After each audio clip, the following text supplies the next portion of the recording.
Hey everybody, it's Jason Blaha here, and today I want to chat with you guys a little bit about why and actually you're going to find the vast majority of very successful strength coaches tend to run most of their athletes and lifters on 4 day a week upper lower programs. And we're talking for everything from general hypertrophy to many power lifters to field athletes, everyone else. This is a very, very common template.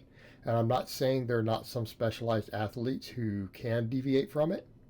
You've even seen me deviate from it for a short phase for a few months to do daily training, 7 day a week. But you'll find that for most people, you can probably maximize your gains with this sort of system. And there's a couple of reasons for it, because some people say, well, why do I need to be stuck in the 7 day Gregorian calendar? So that means it's 3 days between my upper one time and 4 days the other. That can't be perfect, but it's like, well, it can be actually, because a lot of times we start kind of periodizing our training, running concurrent training to where you're not doing identical workouts on those uppers and lowers. Our volumes can be a little bit different. Our recovery can be a little bit different. And here's the thing to remember: the evidence generally suggests that for most of the major muscle groups in the body, for anyone other than ranked novices, training them more than about twice a week in studies just very rarely shows any significant additional muscle growth. It's just very rare. And in the event that it does, it tends to only coincide with more weekly volume.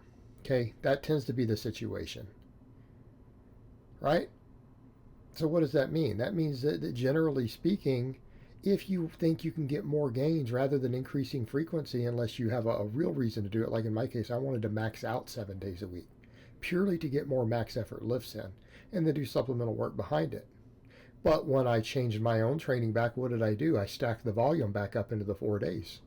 The volume went higher over the 4 days instead of spread over 7, because that's the advantage from a growth perspective from higher frequencies. Again, seems to only coincide with more effective volume for the week. In other words, more training. And in the context of recovery. So here's what we would generally say. Well, it's like, can you recover from doing the same amount of volume? If you wanted to train more than those days, could you recover from stacking the extra volume you were going to do into the 4 days? And if you can, there doesn't seem to be, at least according to the data, any real benefit to taking most of the big muscles beyond 2 days a week. Now, we might do it for volume purposes. I tend to personally do like my upper and middle back on all 4 of my days, right? But there's going to be some overlap anyways. And if I cut them down to only 2, I tend to do them on the lower body days anyways, because all the deadlifting and good mornings hitting your back, I'll throw it in then. But if I need a lot more back volume, I'll go ahead and drop it into 4 days. But it's more of a volume and recovery issue. Meaning sometimes all my rowing and pulling can be so much that I just couldn't probably handle a lot of it in the same session, right? And so in the case of someone like me, I'm doing over 20 sets of various pulls for the upper back every week. We're talking like 30 sets, and that's not counting deadlifts or good mornings. Well, it runs into an issue of volume, intra-session volume. It can be a bit much to recover from. And I have some of my clients do that, to where they end up doing rows all 4 days. But outside of things like that, most of the bigger muscles, in particular the movement patterns, we tend to do best with twice a week. Again, and if you're going beyond twice a week, it's usually because you need more volume, and you have to weigh that out. But that's still technically, we would classify that as upper lower. Now, I classify it as bench day and then squat and deadlift days. It's still technically upper lower. So we kind of pick the supplemental work that fits best to helping those movements out. So half of my training each week is really dedicated towards bench specialization. But it's, again, the same general idea. It's upper lower. And if you have certain muscles that you need a little more frequency and volume because they recover faster, you can always do them on all the days. Or you can even do them every day. In my case, I tend to do things like some tricep work, a little bicep work and stuff every day because I need it. They recover very quick. I can do a lot of it as restoration type work, with bands and things, high rep band work on the non-training days, and then do the real stuff on the main days, all the dips and the JM presses and everything else for triceps can be done on the regular training days. We can do curls and stuff on the regular training days if we're going to do stuff in like 10 to 15 reps. And they do all the volume stuff on the other days, right? The really high rep stuff for bands, which is kind of restorative in nature. But you could always take smaller muscles that recover faster. It could be your delts, it could be your biceps, and do stuff on all the days, all four. You could do them on off days. There are things that you could easily do even at home without having a true home gym if you go to a regular gym.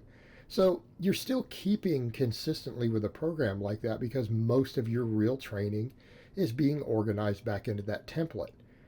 And that's the thing that people need to remember. These templates work because the general data shows they work as far as research goes in terms of frequency for most of the muscles, right? It will work very, very well for that. And we know that, again, generally just adding more volume is usually the reason you would go any more. But if you add it on those same days, as long as you're handling it and can recover from it, you seem to grow just as fast. And that's based on all the data that's looked at over the years. And that's based on looking at all these professional world record level athletes who follow similar systems. And again, the only real reason to deviate from it is for specialization, right? A movement pattern specialization. You might go more if you're doing some bench specialization and you literally need to bench 4 days a week. But that's different, isn't it? We're not pursuing just muscle growth at that point. We're doing benching just to get more bench practice in at that point. You may not be growing at all from that. It's just about getting more work in for practice purposes to learn you're perfecting your bench technique. Okay, there could be things like that happening with it, and there are coaches who do that, but that's for specialization, right? It's for specialization. And that's where you'll see the kind of the bodybuilding world will get stuff wrong to talk about, specializing by having an individual day. Well, an individual day for something isn't specialization. Adding more frequency for it is, right? So if you had something that you really need to specialize in, you could do it 4 days a week. But you need to remember it's largely movement pattern. Unless, again, we're dealing with really small muscles that might recover faster, and therefore you could train them more frequently. And that could be some of the little small show muscles. And again, I'm having to do some of that because those muscles lag for me because I do so much big, heavy strength training and power training. And again, genetics and structure. It's not that I don't do curls. People will see that and say, oh, you must not curl. I probably do more curls than you do, actually. It's the issue of the rest of me is big, and it's just they struggle to keep up because of both genetic structure, everything else, and really the lack of specialization. So I do a lot of that stuff, and some people aren't aware of that. You'll get people who will say, "Oh, you need to do more arm work." I'm like, I bet you I do more arm work than you do. Doesn't mean that you're not more proportionate in your arms than me, but I probably do more. It's just genetics and how we respond. My arms just don't respond as well in general. So we have to factor those things in. But you can come in and do some of your smaller stuff. You can do restorative stuff. You can do conditioning and things like that on the other days. But generally, your training tends to do well with it. We have good templates. We know how to program them. Some of the best templates in the world are built around structures like that. And when you want to start deviating from it, I would kind of say to people, are you really sure that you want to deviate from at least the base templates that some of the best programs and coaches in the world write and utilize for their people and use with hundreds or thousands of athletes? I don't know if that's a good idea. And I know that could sound like appeal to authority, but the simple fact is people have more experience who coach with it. You're more likely to get good advice if you're running some sort of system built around that. And most of your good systems are built that way, aren't they? At least for all your main lifts. And if you go through and look at the ones that are out there, you're going to find the majority of them are as far as training systems. So you just have access to more knowledge and information and data for people understanding volumes and periodizing and programming around that because it's used so heavily. And people could say, well, why does that matter if you're trying to perfect things? Well, it does matter because if you personally don't have 15 years of coaching experience yourself, do you really want to try to figure out all your own programming without using all those different resources, including even me or anyone else? I'm going to suggest that you probably don't want to do that if you're serious about your results. And there's no advantage. People need to understand when they want to deviate from these things and say, well, I would just rather, but you need to understand you're probably not getting any advantage from doing that according to the data, both the research and the anecdote out there with athletes. You're probably not going to get a benefit from doing that. It's just going to be it's going to be psychological. And you are going to be giving up pretty large bodies of knowledge as far as programming things by choosing to do that. So you better know what you're doing. And you better understand that when you want to start going to other frequencies, you're going to have to pay more attention to recovery and things more than you're going to be used to, because you're also going into the road less traveled by the best coaches out there. You need to make sure that you understand overuse. You need to make sure that you understand signs of overreaching, connective tissue inflammation. You need to make sure that you're in tune with your body if you're going to choose to do that, because things can go wrong quickly. All right, guys, well, that's really all I have to say on that today. I hope it's been informative, and I will talk to you guys next time.